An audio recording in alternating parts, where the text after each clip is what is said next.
बड़ा अद्भुत चरित्र है भगवान का। 7 दिन तक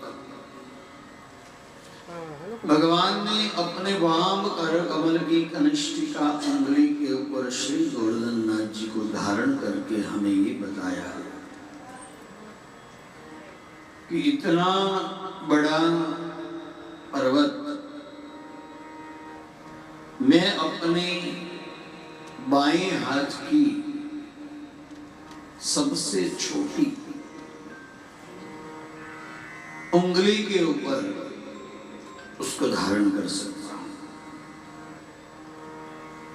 तो समझ लो कि मैं क्या नहीं कर सकता। मुझे यदा यदा हि धर्मस्य ग्लानिर्भवति भारत अभ्युत्थानम् अधर्मस्य तदात्मानं सृजाम्यहं परित्राणाय साधूनां विनाशाय तदुष्कृताम् धर्म संस्थापनार्थाय संभवामि युगे युगे। मुझे करने की कोई आवश्यकता नहीं है। हाँ, हर बार मुझे अवतार लेने की कोई जरूरत नहीं है। जो वाम कर कमल की कनिष्ठिका उंगली के ऊपर गोवर्धन नाथ जी को धारण कर सकते हैं, वहां बैठे बैठे सब कुछ कर सकते हैं। यहाँ आने की आवश्यकता ही नहीं है। हाँ, भगवान कहते मैं तो आता हूं अपने भक्तों को दर्शन देने के लिए। भगवान को बार बार अवतार लेने की कोई जरूरत नहीं है। भगवान तो वहां बैठे बैठे सब कुछ कर सकते हैं। देखो, भगवान ने कहा जहां पहुंचना है वहां पहुंचना, लेकिन सूर्य तक नहीं पहुंच पाएगा क्योंकि वो मेरी प्रतिभा है। इसलिए वहां तक पहुंचना तेरे बस की बात नहीं है। हाँ, हमारे लिए बिल्कुल संभव नहीं है। सूर्य तक पहुंचना हमारे लिए बिल्कुल संभव नहीं है।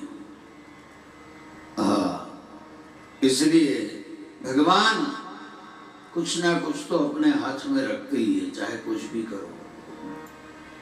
इसलिए भगवान ने बताया कि एक वाम कर कमल की कनिष्ठिका उंगली के ऊपर मैं इस गोवर्धन पहाड़ को उठा सकता हूँ। तो एक कंस वंश तो मुझे कोई आवश्यकता नहीं है कैद में जन्म लेकर के फिर आधी रात में वहां से भाग के फिर दूसरे के यहाँ 11 साल तक रहना और 11 साल के बाद मेरे माता पिता से मिलना, ये कुछ आवश्यकता नहीं है। लेकिन मैं इसलिए मनुष्य जन्म लेकर के आता हूं ताकि आप लोगों को भी पता चले कि जब मनुष्य बनता है तो उसके कर्म के अधीन उसे सारे फल भुगतने पड़ते हैं। इसलिए गीता में भगवान ने कहा है कि कर्मण्येवाधिकारस्ते मा फलेषु, कर्म ऐसा करो कि फल की कोई अपेक्षा ही न रखो कहीं पर भी। हाँ, लेकिन अनअपेक्षित कार्य तो हम कोई करते ही नहीं है।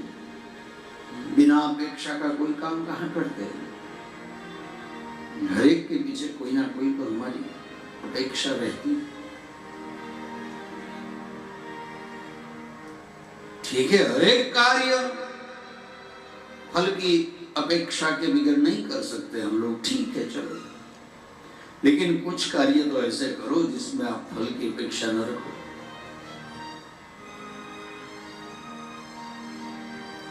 तो भगवान ने वाम कर कमल के कनिष्ठिका उंगली के ऊपर श्री गोवर्धन नाथ जी को धारण किया है। भगवान को देख लेते हैं कि चलो भगवान नहीं एक सामान्य बालक की तरह है, लेकिन कई बालक ऐसे होते हैं जिसमें विशेष बुद्धि प्रतिभा होती है। हाँ, तो भगवान ने अगर गोवर्धन पर्वत को अपनी वाम कर कमल की कनिष्ठिका उंगली पर अगर नहीं उठाया है तो भगवान ने बालक के रूप में क्या किया? एक क्रांति तो की। ब्रज में चोरियां करके एक क्रांति लाए थे भगवान कि इसके ऊपर पहला अधिकार हमारा है, बाद में बच्चे को भेज दो। ये क्रांति तो लाए। दूसरी क्रांति भगवान ये लाए, गोवर्धन यानी कि गायों की वृद्धि करना। वर्धन यानी वृद्धि, गो यानी गाय, गायों की वृद्धि करना भगवान ने ये किया। चलो पहाड़ नहीं उठाए तो कोई बात, लेकिन गायों की रक्षा करना सिखाया, क्योंकि गाय के अंदर सभी देवताओं का वास है।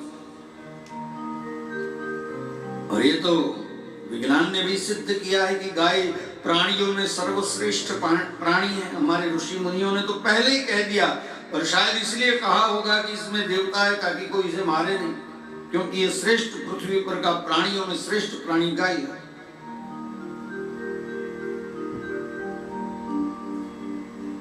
विज्ञान ने भी सिद्ध किया कि गाय का गोबर, गौमूत्र और गाय स्वयं श्रेष्ठ है। उसके पास में ऊर्जा है ना, वो ऊर्जा अद्भुत है गाय के अंदर।